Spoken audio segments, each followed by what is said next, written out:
أول رحلة للأتوبيس البر مائي خلال تجربته قبل توريده وتشغيله رسميا في مصر. بتجري الشركة المشغلة للأتوبيس البر مائي في مصر تجارب الأتوبيس، وده بيكون قبل دخول المياه وخارج مصر قبل توريده لمصر، تمهيدا لتشغيله في النيل والطرق لربط المزارات السياحية بالرحلات النيلية.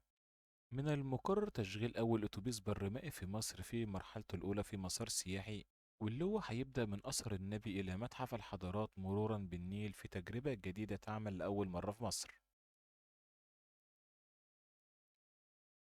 سيتم تشغيل الوحدات البرمائية في مسار سياحي بالتنسيق مع هيئة النقل البحري، وسوف يسير الأتوبيس في نهر النيل وفي الطرق المصرية أيضا.